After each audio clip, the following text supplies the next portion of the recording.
Hey guys, this is Tony, And this is Rico. and this is Relatively Sound, where we turn the tides gently, gently away. All right, today I've been looking forward to this one. I'm giving Rico an album for album series. I'm going to give him one of my personal favorites. Rico, any guesses? I told you it was a long one, and now you know it's one of my faves. I actually have zero. I've been thinking about it the last couple of days, and I don't know if it's going to be a newer artist, like an artist we haven't covered on the podcast, or if it's a repeat one. I don't know. So don't be scared, but it's from the late 60s, which I've given you some older stuff, which you haven't really liked too much. But today I'm giving you Jimi Hendrix Electric Ladyland. Okay. This is a classic record to me. It's long, but it's worth it. There's a lot of songs on there, and some of them are quite long, but I love how progressive some of the songs are. Obviously, you have those rock bangers, really cool creative lead guitar work, interesting production, I will say. So I'm curious to hear your thoughts on that.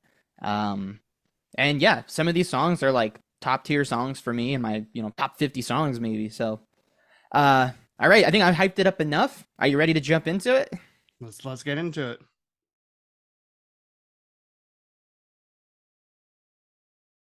So that's a Yes, first listen. I know it took a while. I appreciate your focus and patience there, but how are you feeling? Is it what you expected? it was I think a little bit more experimental than I was expecting. Like I said, only really knowing some of the bigger Hendrix hits. This album went in different places than I was expecting it to. Like at times it went as maybe experimental as some of the moments on the Yes album we did.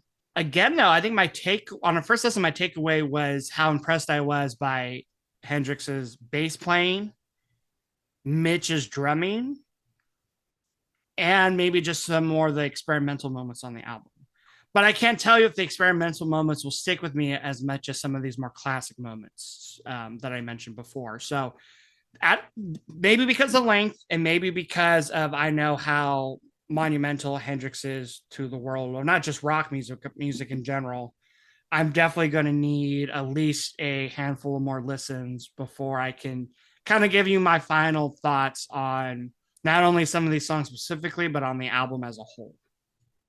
Yeah, there. Yeah, I mean, I am curious to see which of these songs will grow, or if any of them maybe will do the opposite. I don't think so. Well, let me go give this album a couple more listens, and then I'll come back and I will give my final thoughts on this album after this first reaction.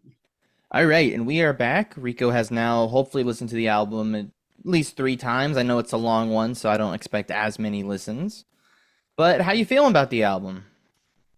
I definitely have more kind of put together thoughts about the album. But I also like I feel like not a lot changed. I think my reaction, which I'm not sure how much of it is going to be in the final version of this video, but I feel like in my reaction, a lot of it was me more taking in the music than me like reacting to it, if that makes sense.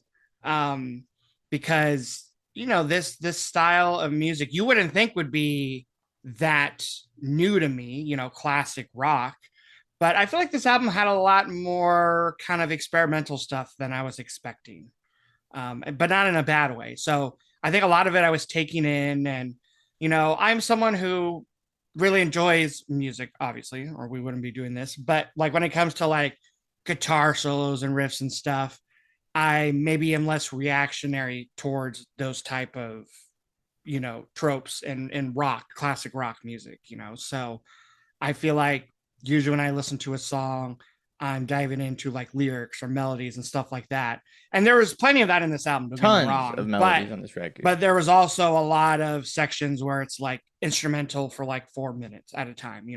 So, as far as the instrumentals go, the jam sections, like which one is like your favorite on this record? There's a lot to choose from. I think not going because I don't want to pick the two songs that I knew, which are actually the last two tracks on the album, Along the Watchtower and Voodoo Child. If I'm gonna go with ones that were new to me, I would say my if I had to pick like a favorite riff on the album, this might surprise you. I'm going 1983. That main opening riff that is repeated throughout the like non-experimental sections of the song. I think is like the best riff on the whole album. Really? Okay. I'm glad to hear that though. It's such like a I don't know, like a badass cowboy type riff to me, like kind of like a Yeah, western. And that's what I love is that you have this westerny sound and then the song progresses. You get like this marching kind of territory. You get what I call the underwater section. yeah. It's just such a great contrast. So I'm glad that you like that riff because to me like that riff really does set the foundation for that song. And going off that really quick, there's lots of moments on this album where I hear a riff and I feel like that riff inspired another riff from other bands that I listen to, especially a lot of like 90s bands for some reason. Cause like Really? that riff in 1983 that we're talking about, where it reminds me of something that like Jack White would do on a more recent album, not like White Stripes, but like on his solo album. And then like the kind of a funkier, fast little riff from Long Hot Summer Nights. That reminds me almost like Incubus. Like the very start of that guitar riff, like Yeah, I can it hear that. it feels like if the song went like faster and more of that aggressive rock the Incubus can sometimes do. They did the super fast drumming sort of Exactly. thing. Yeah. Yeah. So lots of little moments on this album that feel like obviously inspire people that you and I both love and listen to today. Yeah, I mean, yeah, I'm glad you're liking those two songs and riffs and stuff. I imagine that you liked the Long Hot Summer Yeah. Night riff because those are some of my favorites off the record. Now, okay, so I remember you mentioned Voodoo Child is a bit long for you, and I think a Yeah. lot of people could agree with that. But were there any songs where the jam section was like a turnoff? And you can say Voodoo Child for that.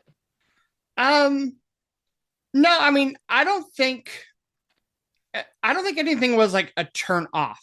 I think that any turn offs that may come to my own personal taste is really just in length. Like I think maybe I said this during the reaction part, but again, I don't know if it'll make it in this episode. But something I said was like, nothing he plays ever sounds bad. Even if it's something that was improv that he didn't want to take, it sounds like he did it on purpose, right? Like the reason, I mean, there's a good reason why he's like considered the greatest guitarist to ever live, you know? And so for me, it's more just like I don't necessarily feel like I need an almost 15-minute version of Voodoo Child, you know, but I there was nothing about it that like made me like scratch my head or made me go like I don't like what he's playing. I mean, really like even like on a song where I don't maybe love all of it, like Burning of the Midnight Flag, like Lamp, lamp. lamp. Sorry, my bad. I don't know why I said flag. But even something like Burning of the Midnight Lamp, I don't. I appreciate the song more than like I really enjoy it. But again, nothing of it sounds bad. It's just I'm like, huh, this is kind of like I think I It's a little told crunchy you. in the verses, but I'm I like it's get a you. the beginning is like a little lullaby-ish, and it was just it threw me for a loop a little bit. But I'm like, I don't dislike it, and I'm not counting the two kind of instrumental like intro and segue tracks. Like You know, the little interlude tracks. I'm not The counting those. Yeah, but again, nothing sounded bad. It's just you know, Voodoo Child for me is just a little long, but like it goes hard when I'm like zoning out a little bit and it's more in the background. But it's like not one I'm gonna like just pull up and go. I'm really in the mood for Voodoo Child right now.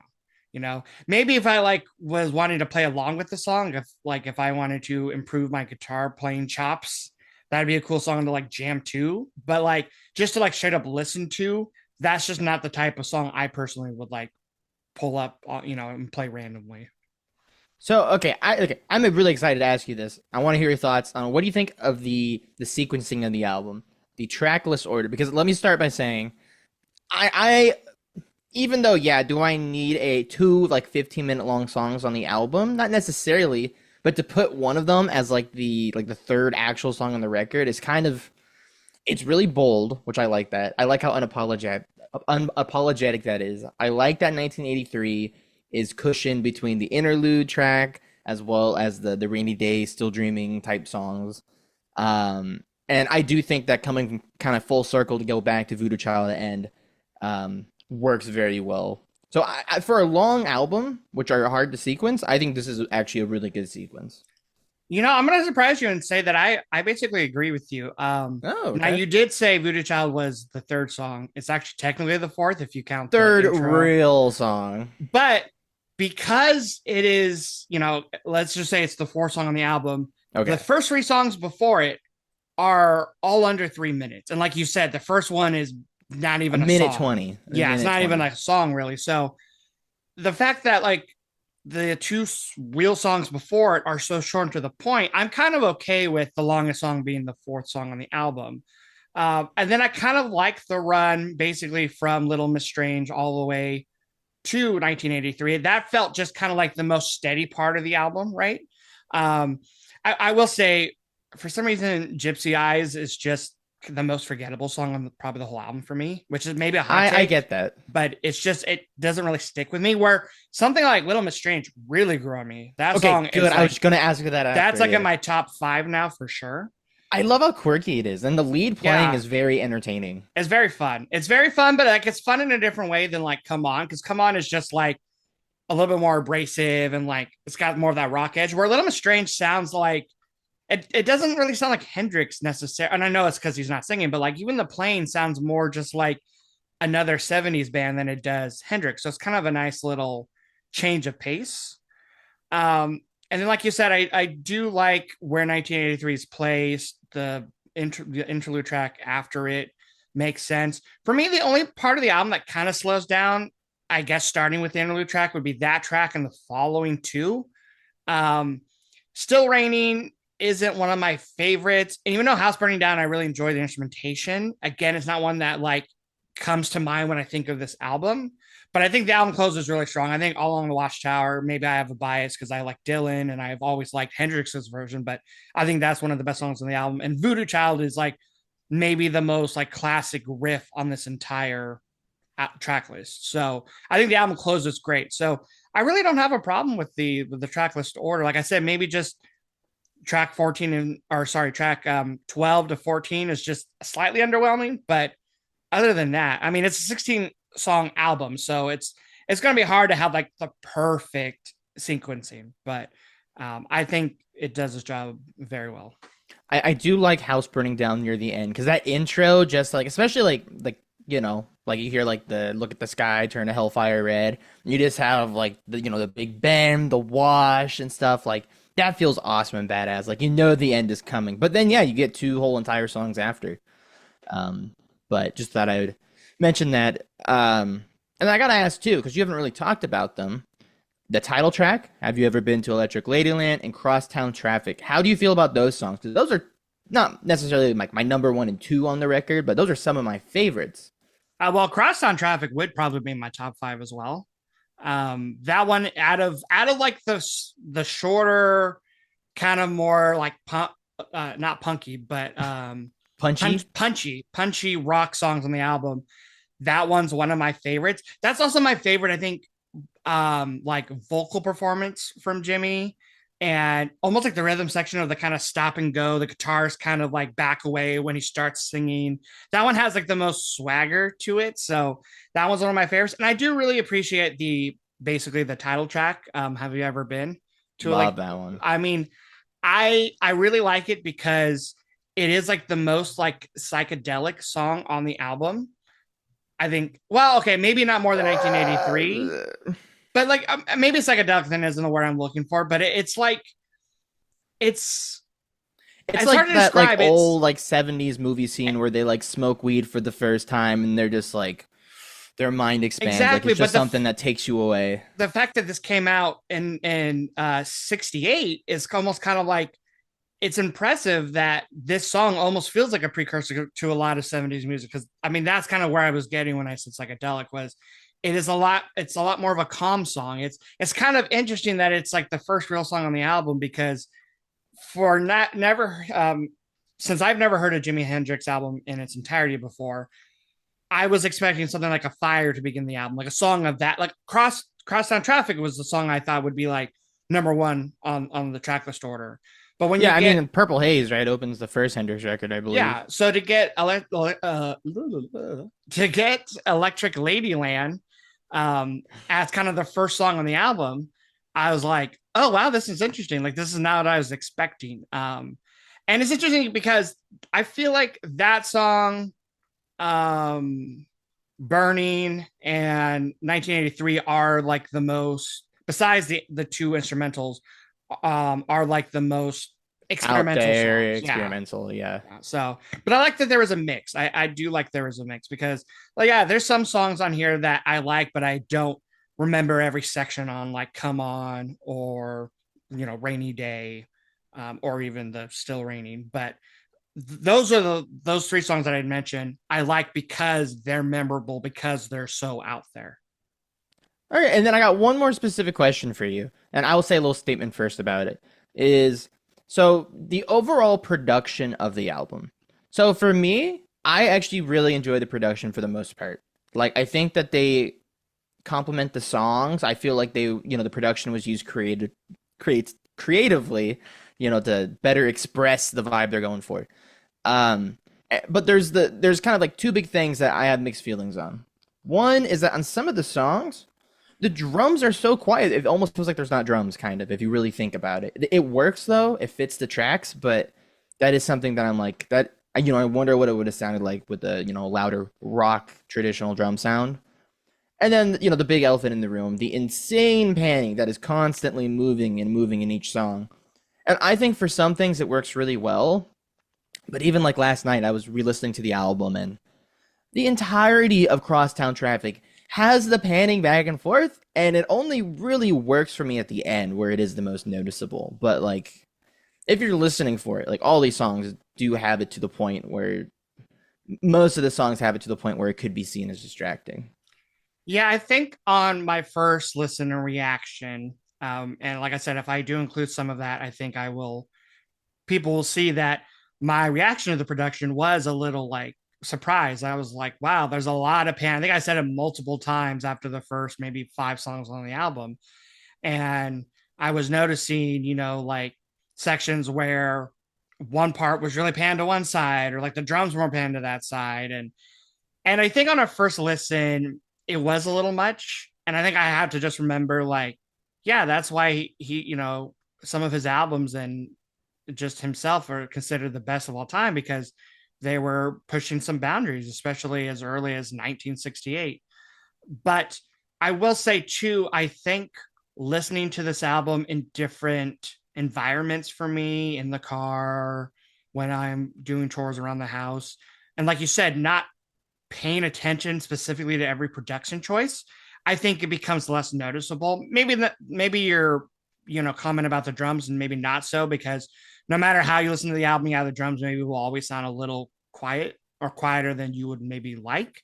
On some of But the tracks, yeah. on some of the tracks, yeah. But again, when I listen to it with these headphones, which are probably the best pair of headphones I currently own, it's a lot more noticeable. I always hear whenever you and I are doing album reactions on the way we do it, when I'm wearing these headphones with my setup, I'm always hearing like new things. But when I'm playing an album, And you always give me shit for that. well, no, it's mostly because of the lyric. It's mostly I give you shit about lyrics, not knowing. Okay, you're right about that.